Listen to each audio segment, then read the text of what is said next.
Hey there, I'm Karah Smith from Sprouted Roots Therapy and Wellness, and today I'm so excited to share with you our GLP Language Growth Toolkit. It's something we've been working on for a bit of time now, and we're excited that we're finally able to share it. It's something that you can use to easily track and monitor natural language acquisition for Gestalt language processors. If the terms natural language acquisition and Gestalt language processing are new to you, I highly suggest checking out Marge Blanc's website, communicationdevelopmentcenter.com. I will put a link down in the description, but at this website you can find tons of information as it relates to Gestalt language processing and natural language acquisition.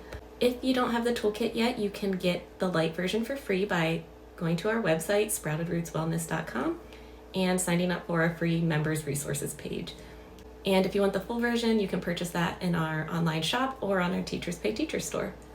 We've organized this video into chapters, so if you're looking to just go over one specific part of the toolkit, check out the chapters below in the video description, or you can scrub across your YouTube video to find the section that applies to you. So let's dive into the toolkit and I can show you around.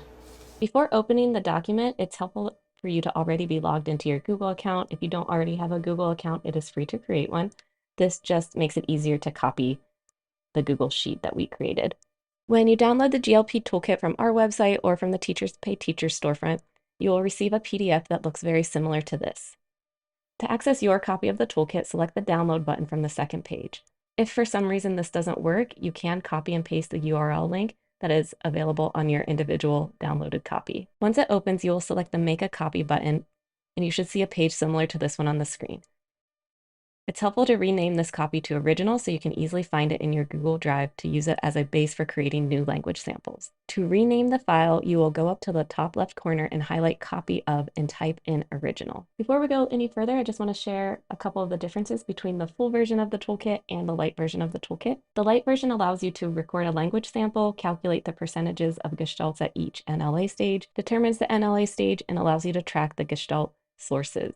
The full version also allows you to track additional data like the location of where the utterance was heard, the emotion, feeling, or sensation associated with the gestalt, the language function, and the full version automatically creates utterance lists for each NLA stage. Once you have your original copy, you will then want to make an additional copy that is specific to the GLP that you are using it with. To make a copy, you will go to File in the upper left-hand corner and select Make a Copy. This new window will pop up and you will highlight where it says Copy of Original and replace this text with your student or client's initials, name, or other identifier. And then select Make a Copy. Entering your language sample. Once you're in the document, select the Language Sample tab from the bottom of the page. This is where you're going to enter all of the data related to your language sample. You will need to have 50 utterances added to the toolkit for the most accurate data. The first thing you're going to want to enter is the date, and you can enter the date by selecting the empty box in the date column. And if you click within it, it's going to pull up a calendar so that you can easily select the date. Next, you're going to want to click into the Gestalt utterance box and type in the Gestalt or utterance exactly as it's heard. Try to refrain from adding any additional information because the data from these boxes will populate into one of the data forms. So if you have additional information that you want to add, please add it to the notes section. After you have your utterance entered, it will be time to select a stage. And so you'll select the NLA stage from the drop-down menu. If you're struggling with assigning stages to the utterances in your language sample, we recommend referring to the updated Chapter 19 from the book Natural Language Acquisition on the Autism Spectrum by Marge Blanc. She has graciously allowed us to include it into every download so you can access it directly from the link. And we also have it linked directly within your GLP toolkit for easy access. So the full version allows you to track data location. This information might be helpful to see if the same gestalts are being used across different environments. You can select the location the utterance was heard from the drop-down box. If you're not sure or it's unlisted, you can select Other Unsure and just make comment in the notes where the utterance was heard. The full version of the toolkit also allows you to track emotion, feeling, and sensation data. It's vital to remember that we can never truly know exactly what another person is experiencing.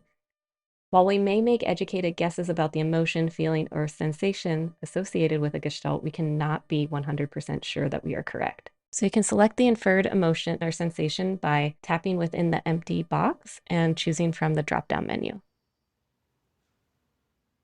Remember, you can always leave this blank or select Other Unsure. These are listed in alphabetical order, but please make note that sometimes while you're using the tool, it will change the order based on the last selection you made.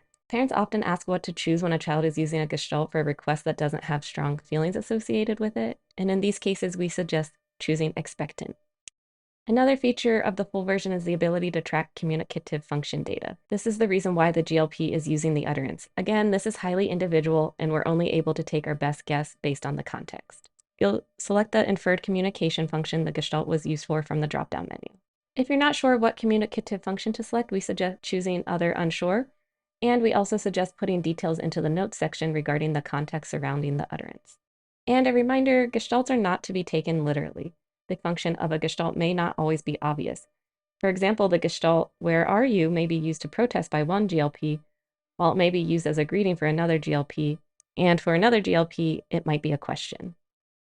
Adding source data. So tracking source data is available on both the light and full versions of the toolkit. This section allows you to track where the GLP is getting their gestalts from, and this can help you plan treatment sessions to incorporate your GLP's interest into the sessions. So you'll select the source box and then select the source from the drop-down menu. After you have all of your data entered for the 50 utterances, you will then have access to different charts to further explore the data. So after you put in your language sample, you'll select Stage Data Summary from the bottom of your toolkit. And then the section over here on the right will show you the NLA stage that your client is primarily communicating at. And then over here on the left-hand side, we'll show you the percentage of utterances at each NLA stage. And this feature is available on both the light and full versions of the toolkit. But there's even more data that you can track using the GLP toolkit. So if you select the location data from the bottom of your Google Sheet, you'll see a donut chart that gives you a quick visual of where gestalts are most often being heard.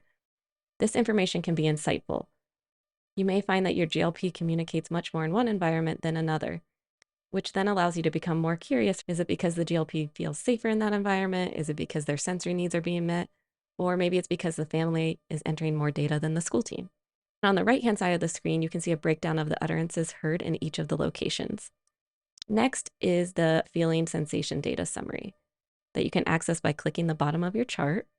This information is displayed in a bar graph and can help you quickly see which emotion, feeling, or sensation are most often being expressed through gestalts.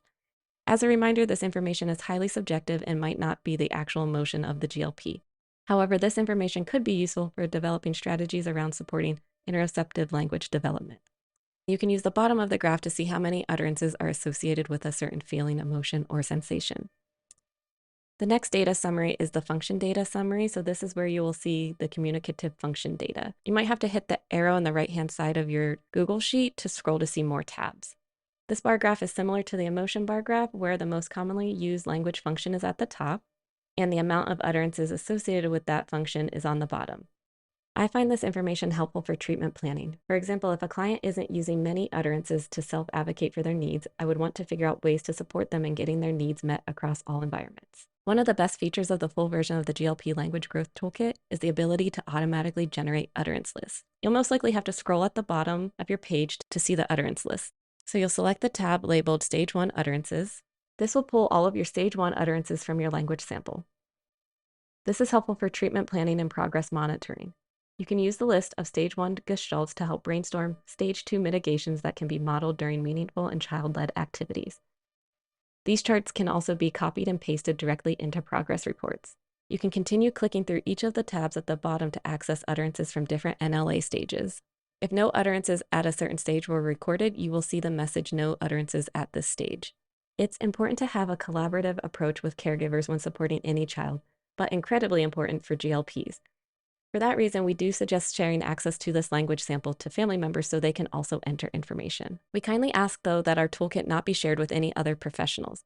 Instead, please refer them to our free membership site or to our online shop to purchase the full version. To share the toolkit with your GLP's family members, you will navigate to the upper right-hand corner of the screen to the Share button. You'll select that. And then under General Access, it will currently say Restricted, but you will want to change access to anyone with the link. Then over on the right where it says Viewer, you will want to select that and change it to say Editor. Once you're finished with that, you'll hit Copy Link. And then the link is copied to your clipboard, and then you can paste it into an email or a text to family members. I also use the link to make QR codes that I can have family members print in their household so they can easily access the document. I do have another video that describes how to create QR codes for free using Canva, and I will link that video down in the description. And that's it for the GLP Language Growth Toolkit overview. As always, thank you for watching. We greatly appreciate it. And if you have questions or anything that you want to share, please let us know below in the comments.